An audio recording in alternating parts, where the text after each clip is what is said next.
Gracias por continuar en Democracia 2018. El día de hoy el tema es el Estado de Derecho y nuestro invitado, el doctor Manlio Casarín León, quien nos está dando excelentes consideraciones al respecto. Aterrizando, doctor, en la materia precisamente que nos atañe en este proceso electoral y la democracia. Hay prácticamente una tendencia que existe en los partidos, en los candidatos, hasta en el fútbol, a echarle la culpa al arbitraje, ¿no? Al árbitro de la contienda. Existe también, como vemos, una desconfianza ya por otras razones arraigada en las instituciones políticas, en las instituciones públicas, y eso a veces incide en que la misma ciudadanía fácilmente se deje, convencer por ese tipo de discursos que señalan rápidamente a la autoridad electoral como una causa de perder o ganar una elección. ¿Qué juego tiene en este caso los candidatos en el proceso electoral el concepto del Estado de Derecho? Yo creo que es toral. Si nosotros hacemos un análisis de todo lo que ha venido sucediendo en las últimas décadas, podemos inmediatamente advertir que todo este arrastre del déficit de legitimidad que se ha venido teniendo, de la ausencia de participación, de control ciudadano, ha venido generando quizás una especie de formulación de las instituciones electorales dentro del Estado de Derecho, pero bastante inclinadas a la voluntad de la clase gobernante o de las fuerzas políticas. Y esto explica, por ejemplo, el por qué el día de hoy tenemos un sistema electoral altamente volátil e inestable. Lo podemos observar, como tú lo puedes ver, que inmediatamente a cada proceso electoral vienen reformas o cambios. ¿Por qué? Porque ya no les gustó a determinadas fuerzas tal o cual proceso, candado o limitación. Yo creo que esto tiene que irse replanteando desde un punto de vista más profundo, sobre todo para entender que en la democracia las reglas, tanto sustantivas como adjetivas, deben de atender a los elementos teleológicos del Estado, sobre todo por los tiempos que estamos viviendo. Y en este sentido, me parece que un sistema electoral que finalmente va a proyectar todo el tema de institucionalidad, la actuación de la administración pública, la impartición de justicia, todo tiene que ver en su origen con las reglas electorales. Si no entendemos el asunto de ir de alguna forma reflexionando en torno a darle este conjunto, diseño de reglas, una permanencia de un carácter estable, un carácter de, vamos a decirlo, duración en el tiempo, pues vamos a seguir en este elemento de volatilidad, de cambios en algún momento caprichosos o bastante improvisados, que finalmente, como lo sabes, han ido en el tiempo desfigurando un proyecto de nación. Si nosotros nos preguntamos el día de hoy qué proyecto de nación tiene nuestro país, vamos a encontrar cualquier cantidad de opiniones, lo cual es un tema grave, porque como todos sabemos, la competencia electoral, el régimen de partidos, deben de entender que en este momento, de acuerdo con los principios o reglas del Estado, ¿no?, en el tema del Estado de Derecho, cultura y legalidad, hay cuestiones que son indecidibles. Por ejemplo, el tema de los derechos humanos, el tema de la transparencia, rendición de cuentas. Aquí la contienda electoral o el juego de los partidos es buscar y debatir mecanismos, formas o vías para poderlos lograr. Pero el hecho de querer en un momento dado discutir el fondo de las cuestiones que son inherentes a estas figuras, a estos modelos de Estado, pues me parece que es un gran error. Esto explica el por qué, decíamos, el sistema electoral, que puede ser bastante inestable o volátil, pues evidentemente contenga incentivos incluso para ir generando desencanto en la propia democracia para la gente. Es decir, estos niveles en algunos procesos de abstencionismo, este tipo de, pues vamos a llamarlo así, bombardeo en medios, el tema de los propios debates que ahora se encuentran en proceso por la siguiente elección de julio, pues evidentemente no dejan de generar pues una cantidad de apatía o de indiferencia en la gente, precisamente porque desde los orígenes no hemos sido capaces de darle al pluralismo una organización, un orden, una estabilidad que requiere en este caso la perspectiva democrática. Ok, pero en este caso, doctor, muchas de las últimas reformas han obedecido a una intención, una voluntad de tratar de fortalecer el sistema electoral, ¿no? Porque claro, digamos que muchas veces los propios jugadores, en este caso los candidatos, los partidos, han buscado la manera de, en el margencito que da la ley, entrar con alguna ventaja. Por supuesto. Y de ahí que cada proceso electoral dicen, no, como ahorita esta regla le están dando la vuelta por acá, claro, agregamos otra y otra y otra. Claro. Entonces yo creo que es también este doble juego, por supuesto, de instituciones y cultura, por supuesto, de los participantes. Ahí, por ejemplo, ¿no? Con lo que mencionas, y creo que nuestro auditorio lo debe de comprender muy bien, creo que todos estos elementos patológicos o de debate que se van generando en la sociedad se pueden resolver contestándonos una pregunta al interior y también colectivamente.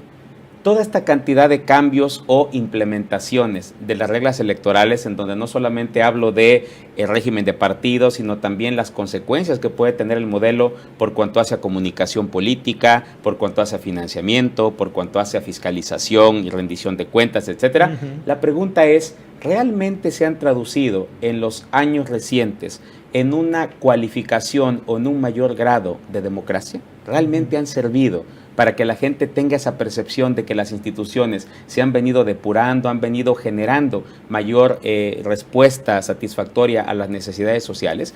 Y esta es una pregunta reveladora porque quizás en el futuro lo que se tenga que hacer es un alto en el camino y tratar de lanzar una gran, vamos a decirlo, reflexión nacional tendiente a debatir o a discutir un modelo electoral de reglas del juego electoral que finalmente, de una vez y por todas, tiendan a darle esta eficacia, esta estabilidad, pero que sean acordes con el propio sentir ciudadano para que él mismo vuelva a retomar su papel de actor en el proceso de investidura, de designación de las autoridades públicas. Muy bien, pues vamos a ver precisamente esto en nuestro siguiente sondeo, doctor.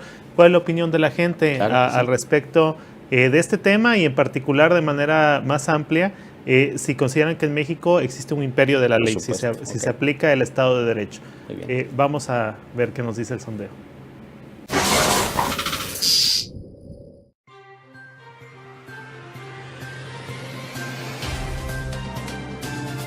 Muchas veces y sucede que a veces la ley se utiliza para el interés propio de ciertos grupos, entonces considero que aún no se ha logrado que la ley impere en todo, pero sí es una posibilidad. No, existen las leyes, pero no se respetan debido a esta misma corrupción y colusión que hay entre los poderes, ¿no? No, basta ver la realidad actual, ¿no? Desaparecidos, corrupción, no, creo que no. ¿Impera la ley? No, para nada. Realmente creo que en nuestro país no impera la ley porque hay muchas cosas que no se respetan. Existen las leyes, pero muchas veces no son respetadas y sabemos que existe una gran corrupción. No creo, la ley no impera porque hay muchas cosas que pasan por alto y pues no impera la ley. Otra vez, doctor, opinión generalizada de desencanto de las instituciones, de una percepción de falta de imperio de la ley en el Estado mexicano, al menos en la actualidad, ¿no? Y si ya decíamos el primer elemento, que es la división de poderes, tiene sus dudas, este segundo y también muy importante, de lo mismo, no sé, una percepción negativa.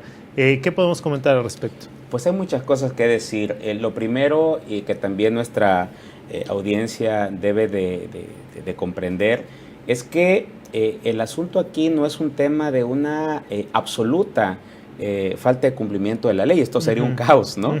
Sino esencialmente patologías que están perfectamente ubicadas y que, bueno, tienen que ver con una praxis, en este caso social, atendiendo a los orígenes, a los antecedentes que tenemos como Estado-nación, pero también, por supuesto, estas cuestiones en donde el incumplimiento de la norma o esta falta de cultura de legalidad o percepción de que la ley no se respeta, también atiende a cuestiones muy puntuales. Una de ellas es, por supuesto, la aplicación selectiva de la norma. Es decir, algún sector de la población o algunos grupos, en este caso, pues evidentemente se les aplica con mayor o menor grado de intensidad.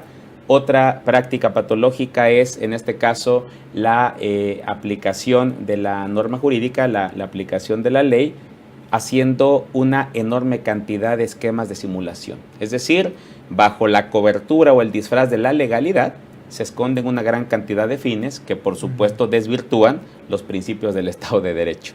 Y tercero, el asunto que también se debe de comprender así, es un tema que, si bien es cierto, pues atiende cuestiones de legalidad, el hecho de que el Estado en muchas ocasiones ante fenómenos genere procesos de hiperregulación o exceso de regulación, también es un motivo, una causa para que finalmente no se respete la ley. Y solamente un tema que siempre me parece que será pertinente, ¿no? Que no lo resuelve necesariamente la hipótesis o el supuesto normativo que contenga cualquier ley, la Constitución o cualquier norma, sino esencialmente lo que podemos nosotros observar en la realidad social.